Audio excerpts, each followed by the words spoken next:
Welcome, welcome. What's going on, good people? What's going on, world? It's the young sauce god of WRAS. You already know what it is. It's your boy, DJ Cam.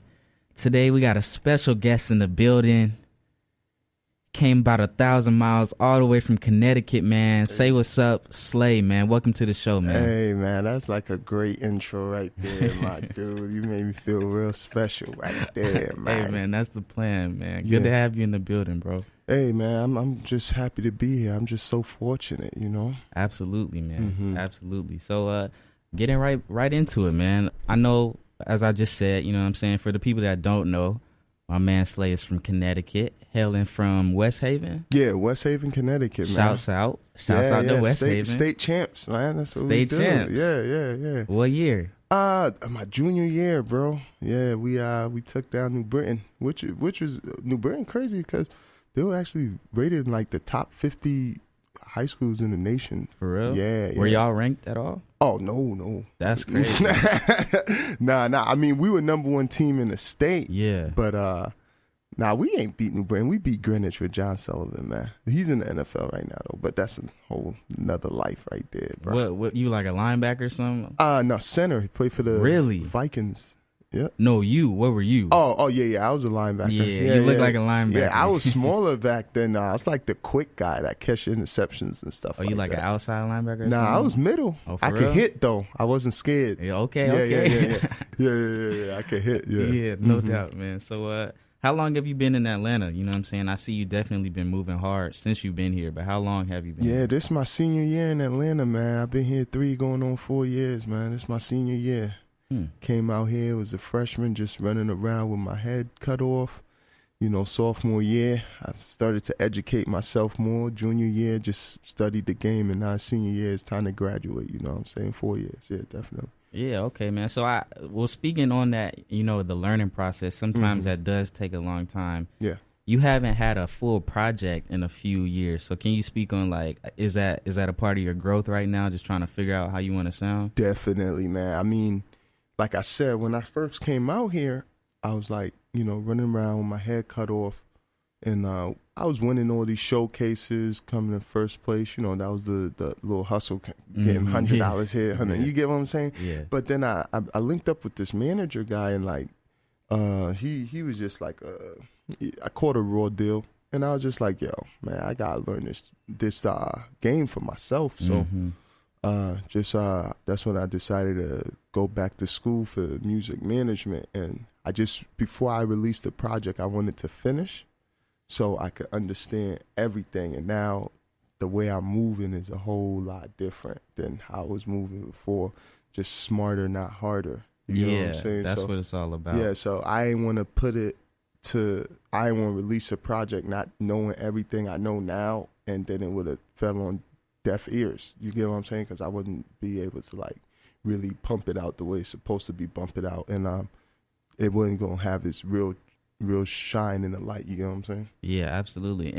And as well as like learning, you were able to focus all your energy on just recording. Yeah. Like if you already know, then it's not like I'm still figuring out how to not get messed up. Yeah.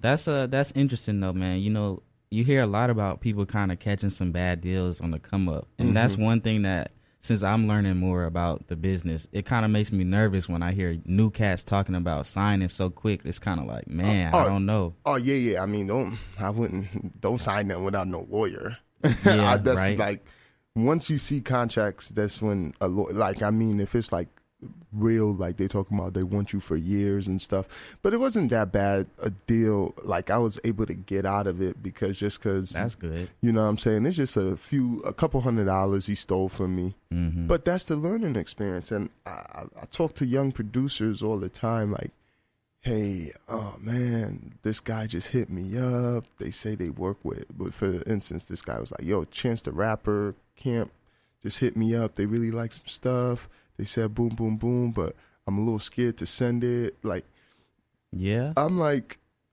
don't be scared of that, man. You see what happened with Blurred Lines. Yeah. You get what I'm saying?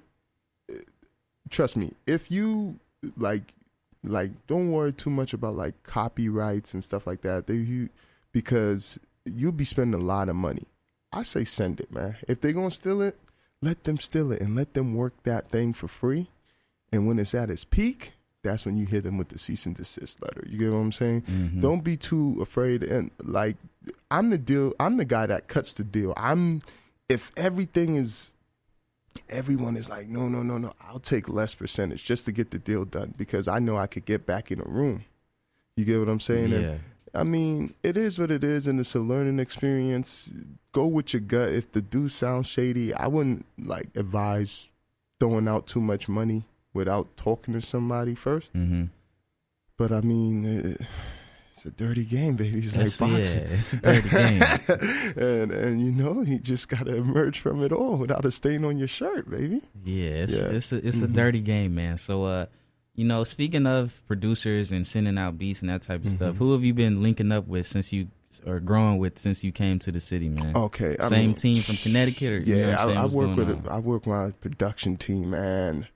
Greatest ever, man. My dude DP's just out there in CT. My dude Eddie Deuce, he's back and forth from Tampa, Florida, New York. My dude Mike Cuz, he based in New York right now. My dude Rennie Moses, he's out in Norwalk, Connecticut. And I gotta say, my dude Ish D, Fort Worth, Texas, man. Those are the guys I really like going heavy with. And it's just that. I mean, but as far as like Atlanta, man, I bumped just in the studio with Money Making Neek and Chip and Yaki. You got the Flex. Yeah, I saw that. Got the Flex God out. Yeah. My dude Zip K.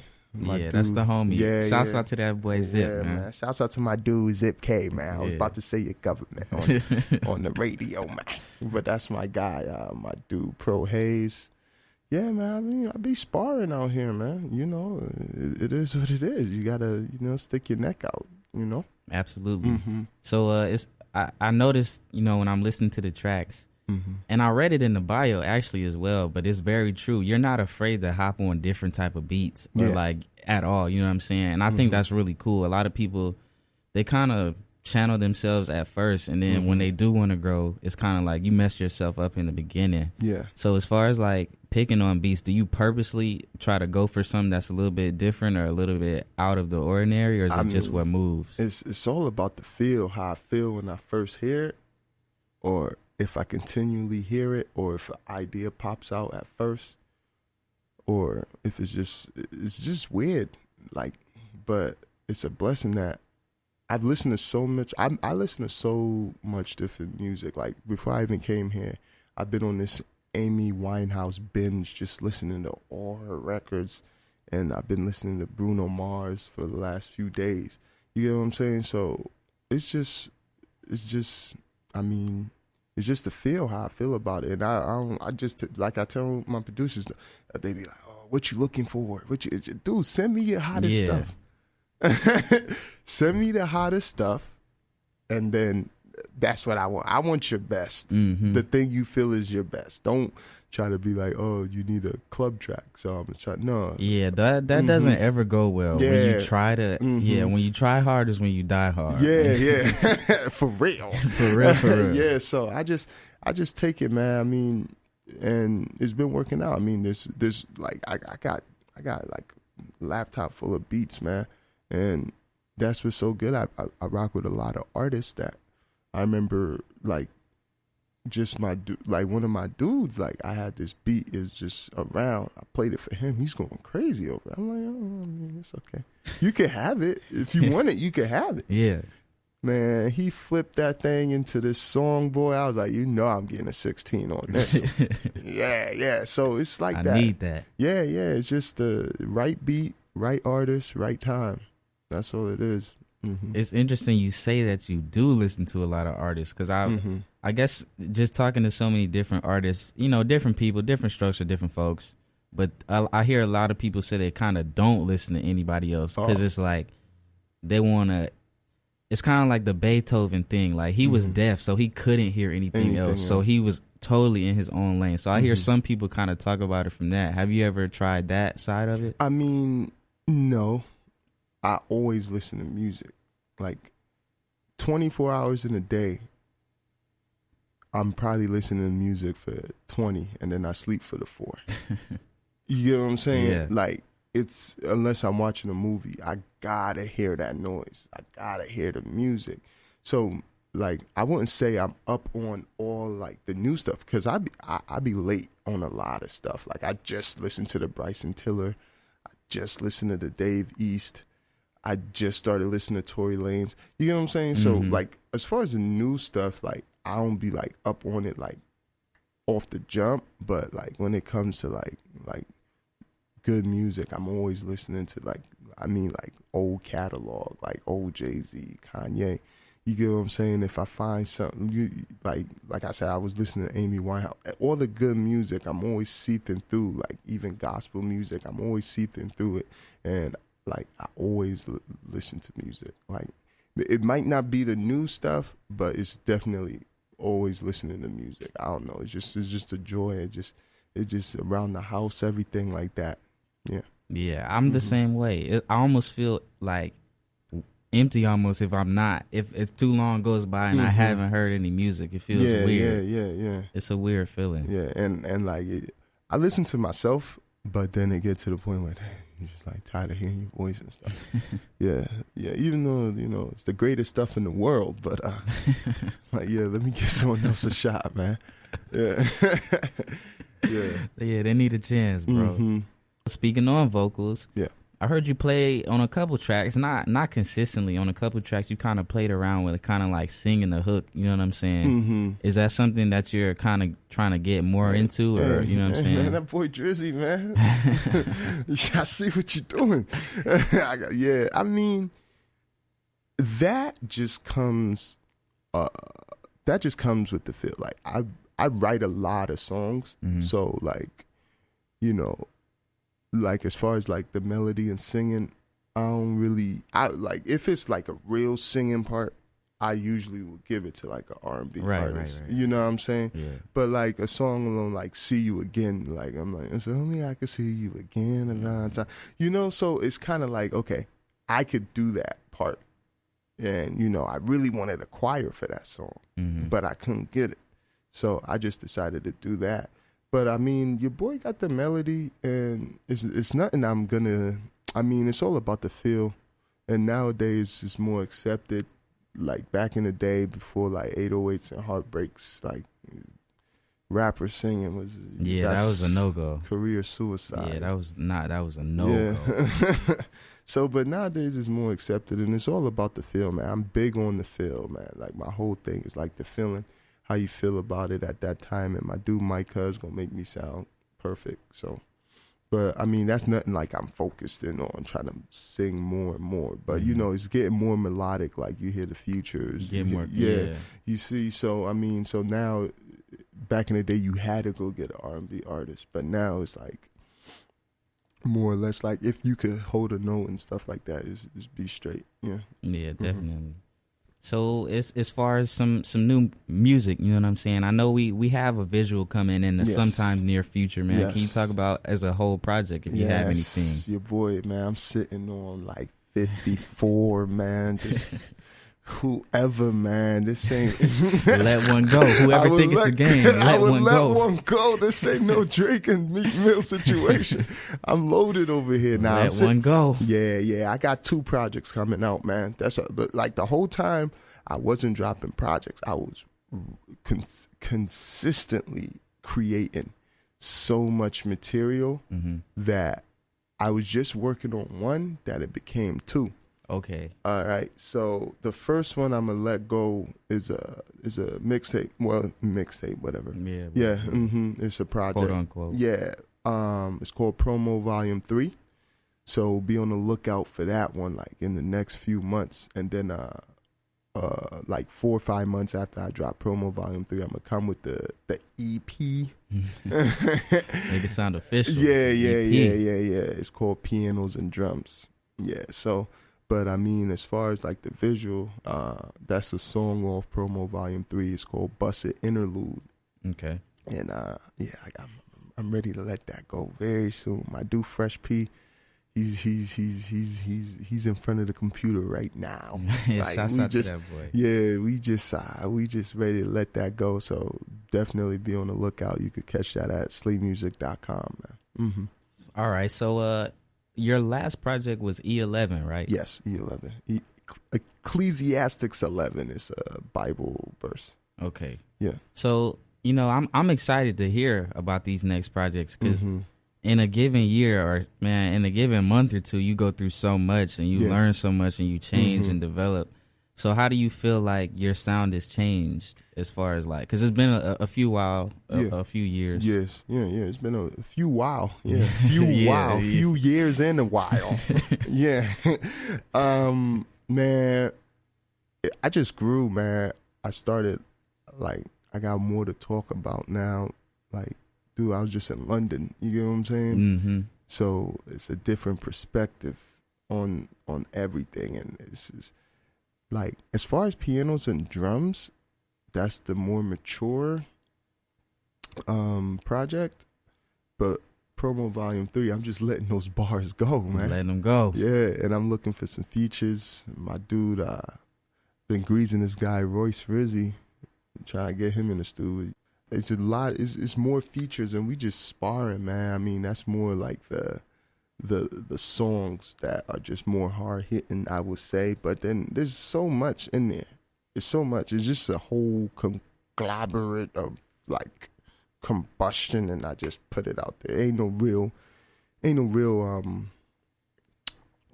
direction on that one. That's not like a concept project or anything. Yeah, like pianos and drums you could hear more sonically, I believe.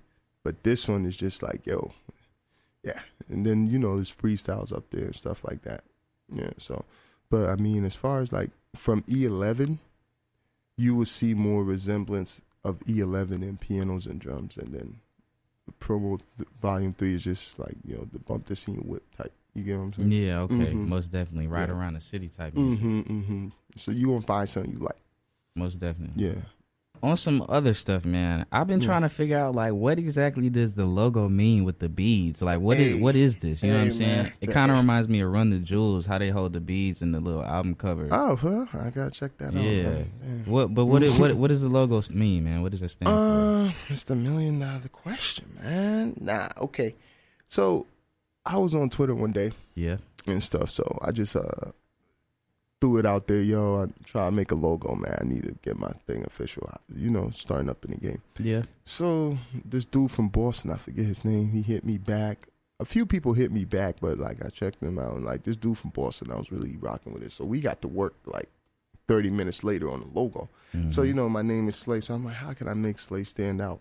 And I've been rocking these beads for a little bit.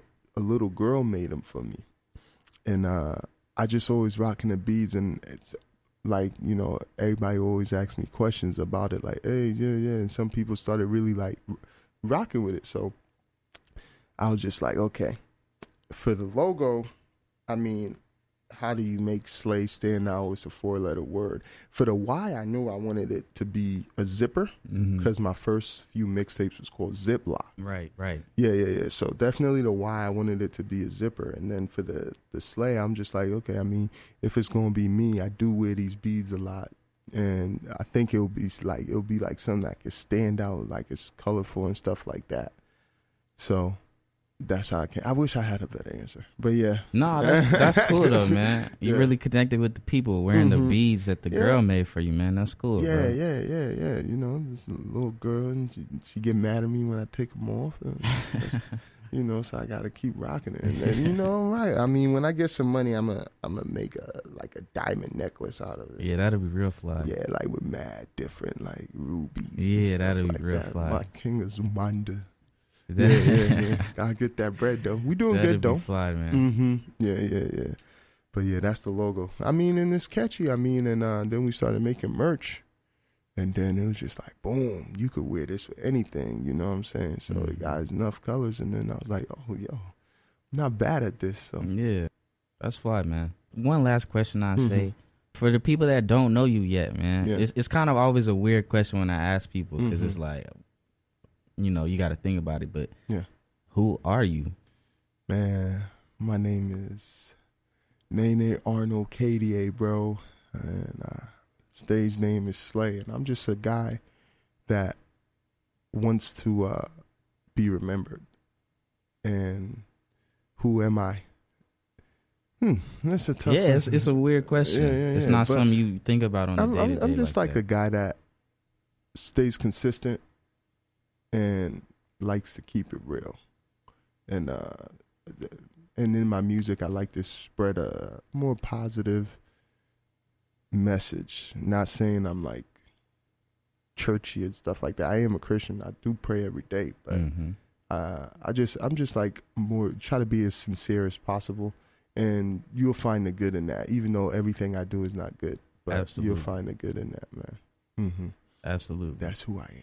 All right. But that's who he is, man. Y'all heard it here on The Message on album Dang, 88, you gonna let me man. rap on him, man? Oh, you want to drop some? You want to drop a I gotta freestyle? do something, man. You know, this is the rap game. You Man, know, let me- you know what I'm saying? I could do something little acapella to close it out. Man, You know what I'm saying? Man, you want to be? You know, whatever you want to do, man. I mean, let me do this thing acapella, man. You know, I gotta go. Let me see.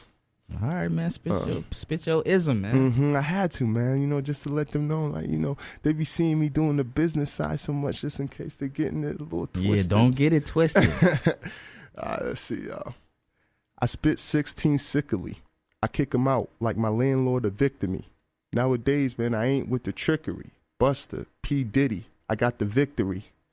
But some days, man, I still feel hopeless. I said a prayer, then I went to compose this beautiful musical opus. I am legend, and my lens in focus. You get it? It's like 2 Will Smith movies. Yeah. Okay. So I spit it from a different view, 'cause I'll be damned if your boy get ridiculed. For your thoughts, I'm about to drop some food. Tell me your theory, and I'm in the groove. That was quite touche. I got the water for you boys, Bobby Boucher. And my yellow brick road still getting paved. I won't stop till the Hall of Fame walls are slay. And I'm sculptured on the bust. My ex-girl thought that I would be a bust. But the faith in the Lord I had to trust. I'ma be remembered after my body's dust. Yeah, you know, I had to just say, you know. Speak on it. Yeah. Just in Speak case, on you know, it. now the bars, don't be having rappers come up here not spitting, Speak man. on it, man. DJ Camp, man. Tell the people, man. Tell the people, man. Now man. everybody come up here after this, gotta say something. Everybody come up here. You gotta drop something, man, because he just kind of gave y'all some napalm. Yeah, man. You said, you know, the Ice Cube, no Vaseline. Let's go. No Vaseline. No homo. But definitely, man, I appreciate you having me up here, bro. Just excited what's coming out in the future. You could catch me on Twitter, Instagram, at Nayslay. That's NAYSLAY. And everything about Slay is on www.slaymusic.com. That's SLAYMUSIC.com. So, yeah, man. Turn it up. There y'all have it, man. Shouts out to that boy Slay. Thanks for coming through, man. You already know what it is. It's DJ Cam on The Message. Ow!